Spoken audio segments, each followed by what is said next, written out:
Pak Jokowi kan dipolisikan karena itu, Pak. Tanggapan Bapak gimana, Pak? Teknologi kayu. Itu memang apa itu ada teknologi itu apa kan peminatan.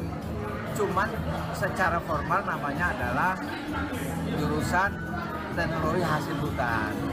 Tetapi orang lebih suka menyebutnya teknologi kayu karena hasil hutan utamanya adalah kayu. Berarti keliru, Pak, ya, polisikan itu ya, Pak? Ya keliru. Risma ngerti apa? Tentang kehutanan saya ini temennya kok. Saya masih kehutanan dulu alumni dulu.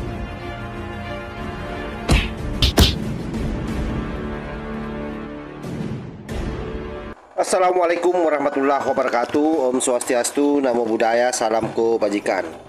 Satu orang lagi sahabat Pak Jokowi tampil ke publik, dan kali ini langsung menohok Risman Sianipar. Ada satu hal yang sangat menarik pernyataannya ketika beliau mengatakan, tahu apa Rismon, Pak Jokowi itu adalah sahabat saya lebih tahu dari siapapun. Ini saya kira bukan saja sekedar pernyataan sahabat, tapi ini tamparan keras bagi Rismon Sianipar CS. Kenapa? Karena selama ini Rismon seolah-olah tahu semua isinya fakultas kehutanan, termasuk jurusan Pak Jokowi pada saat kuliah dulu, sehingga itulah yang selalu dia kapitalisasi di media sosial. Sebelum kita lebih jauh untuk bicara soal hal tersebut, ini kita simak dulu bagaimana kesaksian yang merupakan tamparan keras bagi Rismon Sianipar CS. Itu Pak Jokowi ya? Ya membantu tentu iya ya, pasti membantu loh. Ya, karena kan selama ini kan dikira teman ini settingan gitu-gitu. Iya itu kan orang, ya harusnya kan orang nggak bisa dong mengatakan ijazah itu palsu sementara dia nggak pernah melihat barangnya seperti apa, ya kan? Kok bisa-bisanya gitu loh mengatakan 11 triliun persen palsu, sebentar mereka nggak pernah lihat barangnya gitu. Bapak melihat itu Pak, itu bisa saja. Yang namanya ijazah mas, gimana orang mata itu menyebut ijazahnya ya. Pak izin Pak, ini kan soal ijazah kan biar bagaimanapun sudah masuk proses hukum kan. Nah, dari teman-teman seangkatan Pak Jokowi, kira-kira ada nggak yang bersedia untuk dipanggil ke sidang? Oh kita udah banyak mas, udah puluhan di BHP. Nggak untuk sidang-sidang pasti resmi Pak? sidang lah, kalau udah di BHP kalau memang diperlukan dipanggil lah. Oh sudah ada yang di BAP memang? Banyak. Oh gitu. Jadi berarti akan sidang, nanti ikut sidang? Akan sidang. Sebagai saksi Pak Jokowi? Sebagai saksi, termasuk saya. Dulu Bapak dipanggil di mana? Di BAP di mana Pak? Di Polda DKI. Ya. Terus pertanyaannya seputar apa Pak? Oh ya, jangan dong. Pak lulus bareng atau apa Pak? Oh enggak, Pak Jokowi duluan. Oh Pak Jokowi duluan? Ya, Bapak saya tahu 8. Saya 86. Jokowi 85. Ya. Artinya kalau sehari-hari memang bareng terus Bapak? Naik gunung atau? Oh karena gunung kan belum tentu sebulan sekali. Oh ya, kan. Dalam satu periode kuliah tuh ya beberapa kali naik gunung. artinya teman-teman siap menjadi saksi Pak Oh Jokowi? siap Pak, kita siap nih semua jadi saksi. Gimana? Ya kan? Saksi itu, keterangan saksi itu adalah alat bukti nomor 1 loh. Masa kita mau berbohong? Sebagai teman bilang, oh teman settingan, gila itu orang udah waras yang ngomong kayak gitu tuh. Nah, masa teman settingan hanya demi seorang Jokowi? Teman-temannya semua saya di setting. Oke siap Pak. Hah? Pasti, asli. Ya kan? Gimana kan pasti? Oh, teman-temannya masih banyak saksi itu. Silakan Anda tanya satu persatu nih yang pakai baju ini. Ini asal jangan yang ibu-ibunya karena istri-istrinya nggak ngerti. Pak, 88 itu berarti dibagi berapa kelas Pak? Satu kelas Pak. Oh, bareng. Iya, kalau sekolah dulu di ruangan berdua itu. Belum ada jurusan waktu itu Pak ya?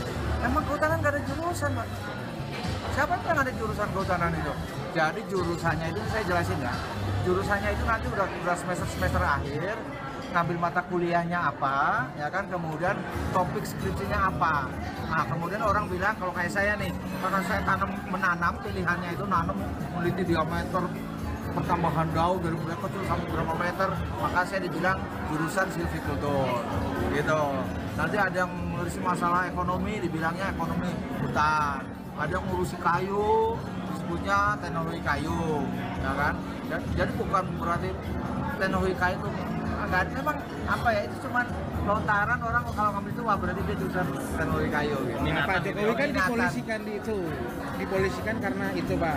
Tanggapan Bapak gimana Pak? Ekonomi kayu.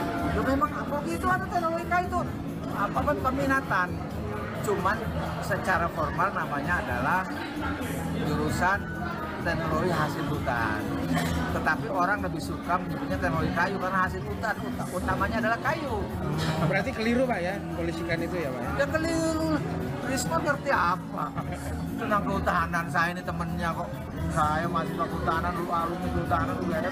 Hal ini sahabat Pak Jokowi ungkap ketika ditanya oleh wartawan. Dan kita sudah dengar bagaimana pernyataan dari sahabat Pak Jokowi.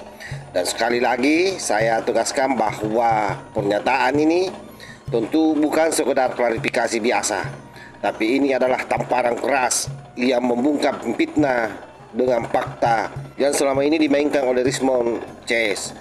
Narasi-narasi di media sosial begitu sesak dipenuhi oleh sindiran-sindiran satir yang dikeluarkan oleh Rismon Sianipar maupun Roy Suryo. Bahkan dalam debat-debat pun acap kali dia melontarkan bahwa ijazah palsu, skripsi palsu pada saat pembela Jokowi lagi bicara. Betapa kurang ajarnya congor daripada Rismon Sianipar dan Roy Suryo. Kita akan lihat nanti di persidangan, karena sahabat Pak Jokowi nanti ini akan dihadirkan di persidangan. Beberapa orang juga sudah dipanggil saksi oleh Polda Metro Jaya, sahabat ya. Sebab itulah saya selalu yakin bahwa yang namanya narasi palsu akan selalu tumbang di hadapan kenyataan. Dan Rismon CS harus belajar satu hal yang penting, bahwa beropini tanpa data hanya akan membuatmu jadi bahan tertawaan. Ketika sahabat Pak Jokowi bicara, sekali lagi ini bukan sekedar nostalgia, tapi kesaksian sejarah yang tak bisa dibantah oleh tukang gaduh seperti Rismon CS. Sekonyong-konyong Rismon mau membuka kedok Pak Jokowi, padahal yang terbuka justru kebohongan dia sendiri. Tapi ya sudahlah, fitnah sudah lewat batas dan sekarang giliran kebenaran yang menohok. Mudah-mudahan dengan kesaksian daripada sahabat Pak Jokowi ini mampu sedikit mengerem congor daripada para pembenci ya. Tetapi kalaupun pada akhirnya mereka tidak jera dengan kebohongan yang dia lontarkan selama ini, maka biarkanlah hukum yang bicara. Toh pada akhirnya nanti akan didorong ke persidangan. Kita akan lihat bagaimana mereka mempertahankan kebohongannya. Wallahul muwaffiq ila aqwamit thariq. Wassalamualaikum warahmatullahi wabarakatuh.